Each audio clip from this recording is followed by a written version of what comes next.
अल्लाह वाले रमज़ान ट्रांसमिशन के साथ एक बार फिर हाजिर खिदमत। हाजिर खिदमत क्या, हमने क्या सेटअप लगाया हुआ है और हम क्योंकि इफ्तार करा रहे हैं यहाँ पे रोज़ाना, और उसमें बहुत सारे रोज़ाना मेहमान आते हैं, बहुत सारी शख्सियात आती हैं जो आके ये करते हुए देखती हैं, पार्टिसिपेट करती हैं, इफ्तार डिस्ट्रीब्यूशन में लोगों को देखती हैं। इतना बड़ा इज्तिमा होता है, तो उसमें हमारे बहुत से ऐसे लोग भी आते हैं जिनके साथ हमारा कोई दूसरा ताल्लुक़ है, कोई ट्रेनिंग का, स्कॉलरशिप का, वॉलंटियरिज्म का और दीगर जो अल्लाह वाले फाउंडेशन के शोबा जाते हैं। उसमें एक शोबा जो है वो हमारा एजुकेशन से रिलेटेड भी है। तो हमारी एक शख्सियत जो कुछ दिन पहले यहाँ आई थी, उज़्मा शबी साहिबा, वो करती क्या हैं, वो प्रिंसिपल हैं Bloomfield Hall George Town campus की, और यंग एजुकेशनिस्ट हैं और बहुत काबिल और तालीम याफ्ता हैं और बाहर से भी पढ़ी हुई हैं। तो मेरी उस वक्त मुलाकात हुई थी 2-3 रोज़ पहले, जिस वक्त हम इफ्तार कर रहे थे, तो मैंने उन्हें कहा कि हम आपके साथ बात करेंगे। तो एक आम तौर पे जब हम इस तरह किसी को कहते हैं कि आपके साथ पॉडकास्ट करना है, आइए आप स्टूडियो आइएगा टाइम निकाल के, वो इन्होंने भी वही उसी हैरत का इजहार किया। तो पूछा उन्होंने ये कि हम किस टॉपिक पे बात करेंगे। अब बात ये है कि एजुकेशन पे तो खैर पहले मैं डायरेक्टली उनसे सलाम दुआ कर लूँ, फिर बाकी पूछते हैं कि हम क्या बात करेंगे, बताता भी हूँ मैं। अस्सलाम वालेकुम। वालेकुम अस्सलाम। कैसी हैं आप? अल्हम्दुलिल्लाह। और क्योंकि रोज़ा है तो अब ये पूछना ही नहीं चाहिए कैसे हैं, क्योंकि अच्छे ही होंगे, रोज़े में जी बिल्कुल गुजारा हो ही जाता है। अल्हम्दुलिल्लाह। अच्छा, तो मैंने आपसे ये पूछा था उस वक्त कि हम क्या बात करेंगे, जी तो आपने पूछा कि क्या बात करेंगे, तो मेरे जहन में उस वक्त भी यही बात थी और अभी भी यही बात है कि सबसे बड़ा कंसर्न इस वक्त मेरे नज़दीक तालीम भी नहीं रहा।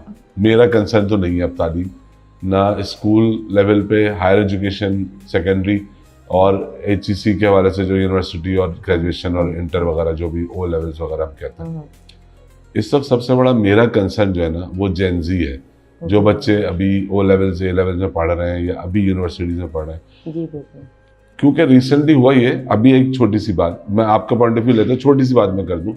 एक ग्रुप ऑफ स्कॉलर्स जिसमें लम्स के भी कुछ टीचर थे, उन्होंने टीचर से बात करनी शुरू की डिफरेंट यूनिवर्सिटीज़ में। मेरा क्योंकि ख़ुद भी एजुकेशन से ताल्लुक़ है, तो मुझसे भी उन्होंने बात की और कहा कि जी बताइए। तो मैंने कहा आपको ये पता है कि जेन ज़ी सोचती कैसी है, क्या सोचती है, माइंडसेट क्या है, हमें क्या समझते हैं वो।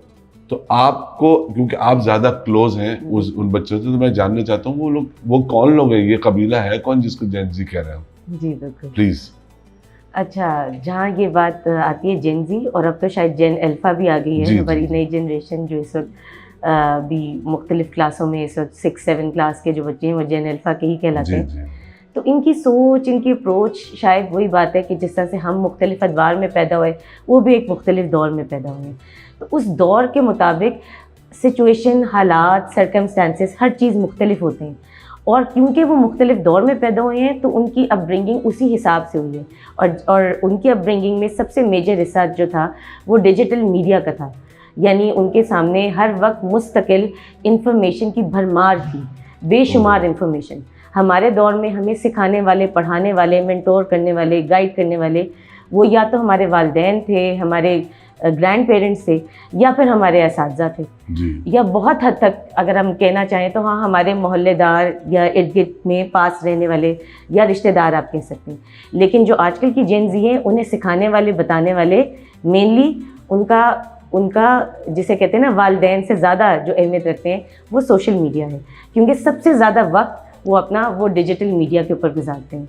तो आई सपोज़ उसकी वजह से उनकी जो तरबियत हुई है उसमें एक मेजर किरदार जो है वो इस मीडिया का ही है, जिसकी वजह से वो मुख्तलिफ हैं। एक चीज़ ऐड कर दूँ, यानी हम जेन ज़ी और जेन अल्फा के असातिज़ा को ही नहीं जानते या कम जानते हैं, तो हमें ये भी नहीं पता कि वो कैसे शागिर्द हैं या उनसे पढ़ के वो क्या। क्योंकि आपने बिल्कुल ठीक कहा, मुझे भी याद है कि मेरी तरबियत में बड़ा हिस्सा मेरे नाना का है। वो मुझसे जब भी मैं जाता था उनके पास, तो वो कहते थे अखबार पढ़ो, तो डॉन और जंग अखबार में आवाज़ से पढ़ के उन्हें सुनाते थे। तो वो तलफ़ुज़ ठीक कर दिया करते थे, उर्दू का भी और अंग्रेज़ी का भी, कि ठीक डिलीवर करना है, यहाँ गलत बोला यहाँ सही बोला।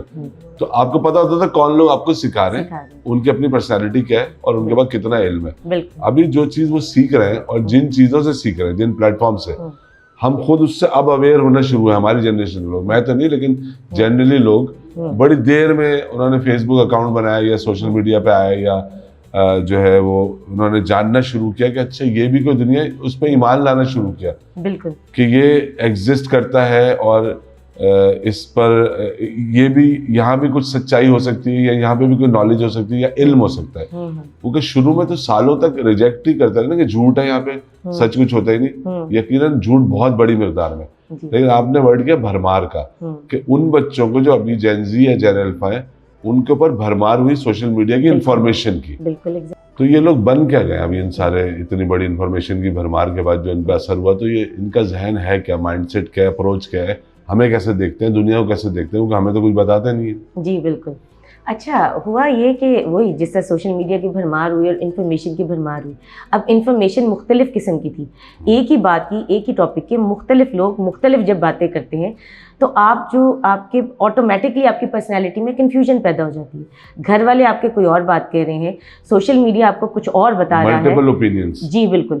तो वो जो कन्फ्यूजन का जब शिकार है, यानी एक ओवरवेल्म्ड किस्म की एक जनरेशन पैदा हो गई, जिसको हर वक्त ये लगने लगा कि हमसे बहुत कुछ एक्सपेक्ट भी किया जा रहा है, क्योंकि सोशल मीडिया कह रहा है कि ये करोगे तो कामयाब हो जाओगे, ऐसे चलोगे तो सही बात है, फलाना शायर ने ये कह दिया या फलाना फिलोसोफर कहता है कि ये थ्योरी सच है, जबकि घर वाले मेरे कुछ और कह रहे हैं, दोस्त मेरे कुछ और कह रहे हैं, स्कूल में हम इंफॉर्मेशन, किताबों की इंफॉर्मेशन वो कुछ और मुझे बता रही हैं। लेकिन हर रोज़ एक नई थ्योरी, नई साइंटिफिक रिसर्च, वो सोशल मीडिया आपको कुछ और दे रहा है। और फिर सोशल मीडिया ये भी आपसे एक्सपेक्ट कर रहा है कि आपको ये भी करना है, ये भी करना है, ये भी करना है। यानी एक जेन ज़ी के पास अब हज़ारों चीज़ें उनके सर के ऊपर आ गई, लाखों जी लाखों, इनफैक्ट बिल्कुल आपने सही कहा कि उन्हें ये समझ नहीं आ रहा कि मैंने ये भी करना है, ये भी करना है। तो अब उस ओवरवेल्म सिचुएशन में वो सिवियरली स्ट्रेस्ड आउट और एंग्जाइटी का शिकार रहने लगे, बिकॉज ऑफ कंफ्यूजन। क्योंकि कंफ्यूज जनरेशन भी हम कहते हैं ना कि वो कंफ्यूज, उन्हें पता ही नहीं है कि किस तरफ जाना है, क्योंकि हर शख्स कह रहा है ये भी करना है और ये भी करना है और ये भी सही है। और कामयाबी की अलामत जो है वो ये कि एआई में चले जाएं, कंप्यूटर साइंसेज में चले जाएं। कोई कह रहा है कि नहीं ये नहीं, स्किल बेस्ड है तो आपको स्किल सीखना है। कोई कह रहा है कि नहीं, सोशल मीडिया पर आप एंटरटेनमेंट इंडस्ट्री में आ जाएं या किसी और कंटेंट राइटिंग में आए, क्योंकि वो डेटा मैनेजमेंट में आ जाए। So everyone has a different perspective. Success का डिफरेंट क्राइटेरिया बन गया है। वही बात है, जब मल्टीपल आपके उस्ताद हो जाएंगे, मल्टीपल, तो वो आपको फिर समझना मुश्किल हो जाएगा। और फिर उस एंग्जाइटी और प्रेशर में उन बहुत सी जगहों पर हमने देखा कि उनसे स्टार्टअप ही नहीं लिया जा रहा, उनसे इनिशिएट ही नहीं किया जा रहा कि हमने करना क्या है, क्योंकि राहें बहुत सारी मिल रही हैं। ये बात सच है, ऐसा होता है जनरली, ऐसे होता है। हमने तो बिल्कुल ऐसे ही देखा है। मैं एक क्योंकि आपके पास फर्स्ट हैंड नॉलेज है, इसलिए मैं पूछ रहा हूं। बिल्कुल ऐसे ही बेशुमार हमारे क्योंकि उस्ताद हमारे बेशुमार हमारे स्टूडेंट्स हमारे साथ पढ़ते हैं, और हर दौर में एक नई नस्ल, यूँ कह लें कि हमारे सामने से गुजर रही है, एक नई जनरेशन सामने, जेन ज़ी आ रही है, साथ ही हमने देखा जेन अल्फा भी हमारे साथ ज्वाइन इन कर रही है। तो हमने यही देखा कि वो हर वक्त कंफ्यूजन का ही शिकार रहते हैं कि अब ये करना है, ये करना है, डबल माइंडेड है, ट्रिपल माइंडेड है, कंफ्यूज्ड है। बिल्कुल ऐसे ही, बिल्कुल ऐसे ही। तो वो अच्छा, अब ये तो देखिए ये हम ना इसको रोक सकते थे किसी पॉइंट पे, सोशल मीडिया को, डिजिटल की जो इंफॉर्मेशन की जो भरमार हुई है। जैसे मुझे एक मेरे स्टूडेंट ने कहा, मैंने कहा मैंने टिकटॉक का अकाउंट नहीं बनाया हुआ, तो उसने कहा सर आपने क्यों नहीं बनाया? मैंने कहा उसमें बहुत ही सब स्टैंडर्ड कंटेंट होता है, तो मुझे नहीं लगता कि मुझे उतने सब स्टैंडर्ड कंटेंट की ऑडियंस बनना चाहिए। कहते हैं नहीं सर, आपसे किसने कहा सब स्टैंडर्ड होता है? मैंने कहा मैंने एक दो दफा देखा, तो उसने कहा मैं आपको दिखाता हूँ। तो उसने डॉक्टर्स के, साइंटिस्ट के, स्कॉलर्स के अकाउंट दिखाए मुझे जो बाहर के, और उनकी जो रिसर्च और जो उनका काम रखा हुआ था उसमें, तो मैं हैरान हो गया। अच्छा, अब ये तो ठीक है कि मैं खुद भी हैरान हुआ, लेकिन लोग इस प्रोसेस पे हमने आना ही था, डिजिटल को होना ही था, हमारे पर रोकने का कोई सिस्टम, कोई कंट्रोल नहीं था किसी तरह का। तो ये तो नेचुरल एक एवोल्यूशन हो गया। तो अब इस जनरेशन का होगा क्या, ये मैं पूछना चाहता हूँ, मेरी फिक्र ये है। अच्छा, जनरेशन का ठीक हो जाएगी, खुद और कंफ्यूज हो जाएगी, कुछ डायरेक्शन ले लेगी, हमारी क्या जिम्मेदारी है उनको खुद समझ में कब आएगा? प्लीज, हमारी जिम्मेदारी सबसे ज्यादा हमारी जिम्मेदारी इस वक्त सबसे ज़्यादा है। वो इस तरह से हम पर सबसे ज़्यादा जिम्मेदारी पड़ती है कि हमें ये देखना है कि जनरेशन के ऊपर बहुत कुछ था, और बहुत सी इन्फॉर्मेशन ऐसी भी थी जिसमें वो कंफ्यूज भी रहे हैं। उन्हें ये भी समझ नहीं आ रहा कि कौन सी बात हक़ाइक़ पर मबनी और कौन सी नहीं है, क्या सच है, क्या गलत है। उन्हें आंसर्स चाहिए, उन्हें जवाब चाहिए कि क्या सही है क्या गलत, चाहे वो दीन की बात हो, चाहे वो किसी एजुकेशन सेक्टर की बात हो, रिसर्च की बात हो, जैसे मैंने बताया बेशुमार थ्योरीज और चीज़ें भी आती हैं। अब हमें ये करना चाहिए, जैसे अगर हम देखें तो 1400 साल पहले भी हज़रत मोहम्मद सल्लल्लाहु अलैहि वसल्लम ने अपने बहुत से जो उनके साथ जुड़े हुए सहाबी कराम थे, उनको थोड़ा सा जिसे कहते हैं ना इंडिपेंडेंस दी थी कि अच्छा अब ये इन्फॉर्मेशन आ गई है, ये चीज़ें हैं, अब तुम्हें ये थोड़ी सी इंडिपेंडेंस और लीडरशिप हम ये चाहते हैं कि आप खुद से डिसीजन लें कि क्या चीज़ सही है और क्या चीज़ गलत है। वो अपनी उम्र के उस हिस्से में भी तो आते जा रहे हैं ना जहाँ पर उन्हें डिसीजन मेकिंग करनी है, और वो समझते हैं जेंजी कि हाँ वो कर सकते हैं डिसीजन मेकिंग, लेकिन उनको अपने दौर, अपने एतवार से, अपने तरीके से उन्हें वो डिसीजन मेकिंग लेने दिया जाए। तो कभी कभी हम भरोसा करें, भरोसा करना पड़ेगा। अगर नहीं करेंगे तो वो वाकई हमसे भाग जाएंगे, वो कहेंगे कि ये तो वाकई में हमें कन्फाइंड एनवायरनमेंट में रखना चाहते हैं कि ये चीज़ हमने कह दी यही करनी है, जबकि हमें तो सोशल मीडिया से कुछ और भी पता चला और वो दुश्मन समझने लगेंगे। जी बिल्कुल ऐसे ही एक राइवलरी आ जाएगी, बिल्कुल आपने सही कहा। तो जब तक कि हम उन्हें उतनी इंडिपेंडेंस नहीं देंगे कि वो खुद कुछ ना कुछ चीज़ों में, मामलात में अपने डिसीजन ले सकें, तो तब तक शायद वो आगे बढ़ नहीं सकेंगे। उसमें गलतियां करेंगे, गलतियां तो हमने भी की और बेशुमार की, हालांकि हमें समझाने वाले, बताने वाले और एक सीधा रास्ता कि बस यहाँ से दाएं बाएं नहीं भटकना, सिर्फ इसी पर चलना है, वो भी बेशुमार थे। इसके बावजूद भी हमने गलतियां की। हाँ, तो वो तो ये बात सही है, सही तो वो तो ये नौजवान नस्ल भी करेगी, मगर हमें थोड़ा सा उन पर एतमाद भी रखना होगा कि ये अपना रास्ता निकाल लेंगी। Let them fall, let them find their own way, their own path, कि जहाँ पर उन्हें लगे कि हाँ ये रास्ता है, और शायद इस टेक्नोलॉजी के हवाले से वो शायद वो हमसे बहुत ज़्यादा आगे निकल जाएं। हमें लग रहा है कि नहीं, हर जनरेशन को लगता है कि नहीं ये हमसे ज़्यादा कैरेक्टर के अंदाज में, बहुत सी चीज़ों में ये डिप्राइव्ड हैं, ये कम है, मतलब इनके पास उस तरह से तरबियत याफ्ता या स्ट्रक्चर्ड किस्म की जनरेशन नहीं है, ग्रूम नहीं है। आप बिल्कुल सही कह रहे हैं। हमें लगता है, हमें भी हम छोटे थे, हमसे बड़े हमारे वालिदैन को भी यही हमें सोचते थे, लेकिन हमें ये सोचना चाहिए कि वाकई ये जनरेशन कुछ ना कुछ एक ऐसे मुकाम पर आएगी और ऐसी जगह पर लेकर आएगी कि जो शायद ये दुनिया में एक ऐसा रेवोल्यूशन कायम कर सकें इसी टेक्नोलॉजी, क्योंकि टेक्नोलॉजी की तो है भरमार, जो कि हम आहिस्ता आहिस्ता सीख रहे हैं, और वो उन्होंने तो पैदाइशी तौर पर ही सीखा। हाँ। तो हमसे वो कई गुना ज़्यादा आगे हैं बहुत से मामलात में। अच्छा, मैं अपनी जनरेशन के लोगों से जब ये टॉपिक पे बात करता हूँ वैसे कहीं पे बैठ के, तो या तो डिनाइल में होते हैं कि ये कुछ नहीं कर सकते, इनके तो कोई आता ही नहीं इनको, या बहुत इंस्पायर्ड होते हैं लोग। लेकिन हर सूरत में इंस्पायर्ड होने में कि मैं तो अपनी बेटी से पूछ लेता हूँ, मैं अपने बेटे से पूछ लेता हूँ, इस तरह की बात करते हैं लोग। लेकिन हम ज़्यादातर, हमारी जनरेशन के लोग जेन जी और जेन अल्फा से होस्टाइल बिहेवियर रखते हैं, या उनको किसी भी महफिल में उनको इन्फीरियर साबित करने की, अरे तुम लोगों से कुछ नहीं होगा, हमने जो कर दिया हमने। अच्छा, ये वाला फ़ख्र मैं 70s में भी देखता था, 80s में भी देखता था कि हमने जो कर दिया वो तुमसे नहीं होगा, और आजकल भी देख रहे हैं। आजकल जो मिलेनियल्स अगर कोई ट्रेंडिंग वीडियोस देखें, वो है ही इस बात के ऊपर कि जो आज की जनरेशन जी है वो कुछ नहीं कर सकती। वो इंतहाई एक मिथ है कि वो बहुत लेजी हैं, प्रोक्रेस्टिनेट करते हैं, वो कुछ नहीं, वो सोचने समझने से कासिर हैं, क्रिएटिव नहीं है कि वो खुद से इसे कुछ नहीं कर सकते। लेकिन आप उन्हें मौका तो दें, आप उन्हें करने तो दें। और हमें ये लगता है कि रुके, अगर हमने मौका नहीं भी दिया तो जो साइकिल है, वक्त का जो सिलसिला है, तो हमारी जनरेशन से पहले वाली जो अभी बची हुई थोड़ी सी वो भी खत्म हो जाएगी, हम भी खत्म, तो खुद ही आ जाएंगे, मौका तो कुदरती तौर पर मिल जाएगा। हाँ। तो मैं जो एवोल्यूशन की बात कर रहा था ना, तो बजाय इसके कि वो मौका नेचुरल अपनी टर्न पे ले लें, उससे पहले दे दें। आप ये कह रही हैं, हम उनसे पहले भरोसा कर लें उन पे, वो करना पड़ेगा इस वक्त आजकल के दौर में। वही बात है, टर्न तो आ जाएगी उनकी। और इन एनी केस उन्होंने हमें रिप्लेस करना ही करना है। दुनिया में हर शख्स जो है ना वो रिप्लेसेबल है, उसने हमेशा बाकी कोई भी रहने वाली शय नहीं है। जब हमें ये बात समझ में आ जाएगी तो हमें ये देखना पड़ेगा कि अच्छा इन्हें देना है मौका, हाँ हम उन्हें थोड़ा बहुत गाइड और मेंटोर कर सकते हैं। थोड़ा सा हमारी गलती ये है मिलेनियल्स की, कह दें या यूँ कह लें कि जो इससे पुरानी जो जनरेशन एक्स थी, उन सब की प्रॉब्लम ये थी कि हमारी एक्सपेक्टेशन बहुत ज़्यादा थी। हमने ज़िंदगी में बहुत कुछ नहीं भी हासिल किया। हम जो करना चाहते थे, जैसे आप कहें कि माँ वालिदैन ने कहा कि जी इंजीनियर बने, डॉक्टर बने, कुछ हम में से बन गए, कुछ नहीं बने। अब वही चीज़ें हम अपनी औलाद में से एक्सपेक्ट करते हैं और हर नस्ल करती है। हम कहती नहीं ये भी अब यही करें और इसी तरीके से करें, हमने इसी तरीके से खाना खाया था, हमने इसी तरह से स्कूल गए थे, हमने यही अपनी रूटीन रखी थी पढ़ने की, और हम वही चीज़ें अपनी औलाद से भी एक्सपेक्ट करते हैं या जो आने वाली नस्ल है उससे भी एक्सपेक्ट करते हैं कि हम तो अपने ऑफिस में इस तरीके से काम करते थे, आजकल की जनरेशन भी इस तरह से काम ही नहीं करती। ये हर जगह यही सुनता हूं। जब ये कि उस तरह से काम ही नहीं करती, तो आप को ये देखना पड़ेगा कि उनका अपना दौर, अपना तरीका था, तो उन्हें उस तरीके से करने तो थे, शायद बेहतर हो जाए। अभी मैं आपको एक एग्जांपल देती हूँ, इंग्लैंड की मैं एग्जांपल दे देती हूँ, वेस्टर्न ममालिक की एग्जांपल दे देती हूँ। उनमें बेशुमार यूनिवर्सिटीज़ जो है ना, वो अभी भी, ये जो कोरोना हमारा गुजरा तो उसके बाद अभी भी वो 20% वर्क फ्रॉम होम वाले क्राइटेरिया को फॉलो कर रहे हैं। तो मैंने कहा क्यों, ये तो बहुत नुकसानदेह है, क्यों आप वर्क फ्रॉम होम करें, या घर से क्यों कुछ ना कुछ सेशंस या आपके वो बच्चों के जो सेशंस होते हैं, तालीमी सेशंस, वो क्यों अभी तक एकेडमिक चल रहे हैं। वो कह रहे हैं एक तो वही दौर चेंज हो गया, तो जनरेशन जी भी अब आ गई है ना अपने जॉब और वर्किंग आवर्स में। जनरेशन जी कहती है कि आप हमसे काम एक्सपेक्ट करें, हम आपको काम कर कर देंगे, करने का तरीका आप हमें ना बताएं। अगर हम घर बैठकर आपको ज़्यादा प्रोडक्शन, ज़्यादा प्रोडक्टिव काम कर कर दे रहे हैं तो आप क्यों एक्सपेक्ट करते हैं।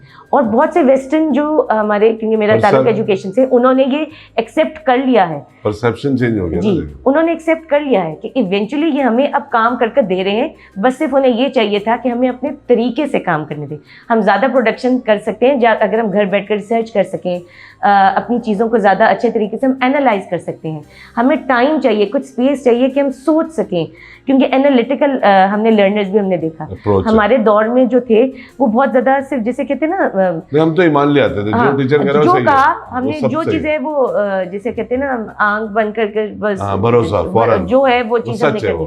लेकिन ये लोग एनालिटिकल थिंकर्स हैं, ये सोचते हैं, समझते हैं, डाटा एनालिस्ट हैं, अपना पूरा डाटा करते हैं। अच्छा ये काम हमने किया तो ये मसले थे, ये किया तो ये हुआ। डाटा एनालिस्ट बेसिकली कंपैरिजन ही करते हैं कि इस जगह पर हम पीछे रह गए, इस जगह पर हम आगे, तो अब हमें क्या बेहतरीन करना है, क्या अच्छा। तो उन्होंने ये करना शुरू कर दिया है। जो बहुत से वेस्टर्न ममालिक हैं, specifically researchers, scientist, educationist, they have understood कि अगर हमने इनसे कुछ काम लेना है या काम करवाना है, so maybe we need to give them some space and time कि वो अपने तरीके से काम कर लें। सो हमें भी कुछ इसी तरीके से करना पड़ेगा। अच्छा, आपने तुर्की से यानी इस्तांबुल से भी तालीम हासिल की है, तो आपने वहाँ देखा तो उनकी अप्रोच क्या है अपनी जेनजी के बारे में और हमारी अप्रोच में फ़र्क है या एक जैसी है? क्या आपने क्या ऑब्जर्व किया वहाँ रह के तुर्की में? जी, तुर्की में वहाँ पर भी कुछ यही थी कि इनिशियल, टू बी ऑनेस्ट, कि वो भी बहुत ज़्यादा कन्वेंशनल है इन टर्म्स ऑफ एजुकेशन। वो भी चाहते हैं कि ये वाला स्ट्रीम, एक हेड स्ट्रीम जो है वो बिल्कुल ऐसे ही चले। लेकिन जो उनकी यूनिवर्सिटीज़ हैं, जो नई रिसर्च करें, यानी स्कूल के सिस्टम में तो वो भी यही चाहते हैं कि जो हमने पढ़ा दिया बस वही करें, जिसमें ज़्यादा हिस्सा जो है बहुत ज़्यादा मेमोराइजेशन का आ जाता है, जबकि जेनजी बिल्कुल भी मेमोराइजेशन को पसंद नहीं करती, और ना वो, हमें लगता है कि वो कर भी नहीं पाते मेमोराइजेशन रट्टा सिस्टम। लेकिन जो इनकी यूनिवर्सिटीज़ हैं, उन्होंने इसी चीज़ पर अब तहकीक करना शुरू कर दी है। वहाँ पर तहकीक और रिसर्च बहुत ज़्यादा है, और उन्होंने भी इसी बात को अब एग्री किया है, और उनकी तमाम यूनिवर्सिटीज़ में यही बात को उन्होंने बल्कि साबित किया है एक तरह से कि अडेप्टेबिलिटी इज़ बेटर। थोड़ा सा फ्लेक्सिबल हमें होना पड़ेगा इस नई वाली नस्ल के साथ, नौजवान नस्ल के साथ, यूनिवर्सिटी की नस्ल के साथ, और इनके साथ हमें अडेप्टेबल होना पड़ेगा कि इनके मुताबिक हम कैसे चल सकें। जैसे आप ज़बान को ही देख लें, हम भी अपनी ज़बान में बहुत हद तक वो अंग्रेज़ी, उर्दू और मुख्तलिफ चीज़ें जो है ज़बान है। जेनजी कहते हैं हमें थोड़ा सा, क्योंकि हमारे ऊपर बेइंतहाशा चीज़ों की भरमार रही है, तो हमें थोड़ा सा मेंटल रिलैक्स भी हमें रहना होता है, स्पेस दें। तो उस स्पेस में हमें अपनी ज़बान अपने तरीके से समझने दें, बोलने दें, एक कैजुअल अंदाज में बात करने दें। अब ये जो ज़बान है, ये जो जिसे हम कहते हैं ना जेनजी की स्लैंग, ये बेसिकली क्या थी, ये आज से कोई 30-40 साल पहले ये जो अफ्रीकन थे वो बोला करते थे। वो एक कंफर्टेबल ज़बान में, ये एक स्लैंग ज़बान में बोलते थे, क्योंकि वो लाउडर होते थे, उनके इमोशंस बहुत ज़्यादा लाउड होते थे, तो लाउड इमोशंस को इस स्लैंग अंदाज में बात किया करते थे। अब वो वाली ज़बान इन जेनजी को पसंद आने लगी है। वो भी कहते हैं अपने आप को एक्सप्रेस करें, और एक्सप्रेस करने के लिए एक लाउडर ये ज़बान होती है ना, तो वो उसे हम स्लैंग कहते हैं, लेकिन वो बेसिकली उनका एक्सप्रेशन है, way of expression, way of communication. तो वो ये कहते हैं कि हाँ, हमें ये वाला वे ऑफ कम्युनिकेशन भी करने दें। तो अब बाहर की यूनिवर्सिटीज़ इस चीज़ को एक्सेप्ट कर रही हैं। वो कहती हैं कि ठीक है, आपका way of communication is okay, is acceptable, आपसे सिर्फ हमें we want something out of you, यानी आपसे हमें काम चाहिए तो आप करें। अगर आपका रिसर्च वर्क ये कहते हैं तो लेट इट बी। आपका वे ऑफ कम्युनिकेशन कुछ भी हो, आपने लाउडर एक्सप्रेशंस भी करने हैं, आपने अपनी बात को भी सामने रखना है तो आप करें, हम वो बात सुनने को तैयार हैं। लेकिन बस हमें in return we need some progress, हमें आगे बेहतरी की तरफ हमें जाना है, हमें ग्रोथ रखनी है, ग्रोथ माइंडसेट रखना है। और हमने देखे बहुत से जेनजीज में ग्रोथ माइंडसेट है। मैंने अपने आप को चेंज किया है, मेरी अपनी औलाद में दो बच्चे मेरे जेनजीज में फॉल करते हैं, एक मेरा जेन अल्फा में फॉल करता है एक बेटा, माशाल्लाह। तो माशाल्लाह यूनिवर्सिटी गोइंग है सबसे बड़ा बेटा। तो वो भी मुझे यही कहते हैं कि आप सबकी एक्सपेक्टेशन चीज़ें वो बेतहाशा है हमारे ऊपर। कल्चरल एक्सपेक्टेशंस भी हैं, हाँ, cultural religious expectations, academic expectations, career expectations कि यहाँ पर पहुँचना है, ये करना है। और फिर हम ही सारे उनको 10-10 बता रहे हैं कि नहीं वो फलाना बच्चा तो इस तरह से सक्सेसफुल हो गया, फलाना तालीम में हो गया, फलाना एंटरटेनमेंट में हो गया, फलाना सोशल मीडिया के ज़रिए हो गया, फलाना AI के ज़रिए हो गया, या फलाना कंटेंट मेकिंग के ज़रिए हो गया। तो वो कह रहे हैं कि आप लोगों ने भी तो बेतहाशा एक्सपेक्टेशन रखी। ये बात सही है, बिल्कुल सही बात है। तो वो हमें भी तो कुछ करने दें, कुछ आगे बढ़ने दें, कुछ करने दें, थोड़ा सा हमें हमारे हिसाब से हमारी पेस पर हमें चलने दें। और हम देखेंगे इंशाल्लाह, क्योंकि मैंने भी अडेप्ट किया है, बिकॉज आई रियली वांट कि मैं भी एक अच्छा एक प्रोग्रेसिव किस्म की नेशन को मैं देख सकूं। इतने सारे बच्चे हमारे अंडर हमारे साथ चलते हैं, हमारे स्कूलों में पढ़ते हैं, तो हम भी चाहते हैं कि वो एक किसी अच्छे मुकाम पर जा सकें। तो प्रॉबली हमने भी एक ट्रस्ट का दायरा थोड़ा सा वसी किया है अपना कि let's see, give them the independence. हाँ, थोड़ा सा हमारी गाइडेंस ज़रूर हमें उन्हें चाहिए। जहाँ पर हमें लग रहा है कि गलत रास्ते पर जा रहे हैं, एक्सप्लोर करते हैं, तो may be at that time हमें थोड़ा सा इंटरवीन करने की ज़रूरत है कि बेटा वो भी आपका रास्ता सही है लेकिन ये भी हो सकता है। और इसी के साथ मैं कहूँगी कि जेनजी की भी ये एक्सपेक्टेशन है, वो कहते हैं कि हमें लॉजिकल आंसर भी दें, हमें लॉजिकल तरीके ये ना बताए कि नहीं ये नहीं करना। रीजनिंग उनकी बड़ी रीजनिंग, बिल्कुल उन्हें रीजनिंग चाहिए। वो कहते हैं हमें ये ना बताया करें ये ना करो, don't do this and don't do that. हमें बताएं कि क्यों ना करें, और दूसरा रास्ता जो आप कह रहे हैं वो क्यों करें, वो क्यों अपनाएं, उसका रैशनल है, उसका रैशनल मांगते हैं ना। बिल्कुल एग्जैक्टली। अच्छा, हम बहुत इंपॉर्टेंट है। बहुत बहुत शुक्रिया उस्मा शबी साहिबा, principal Bloomfield Hall George Town campus. और हमें बहुत सारी चीज़ें पता चली इस कन्वर्सेशन में, मैंने बहुत सारी चीज़ें सीखी। लेकिन जो की टेक आउट है, मैं क्योंकि कोशिश करता हूँ हर चीज़ में से की टेक आउट के क्रक्स क्या है इस सारी गुफ्तगू का, वो ये है कि हमें अपने आप को चेंज करना पड़ेगा जेन जी के लिए, जेन अल्फा के लिए, वरना ये कंपैटिबिलिटी बनाना बहुत मुश्किल है। अल्लाह हाफिज़।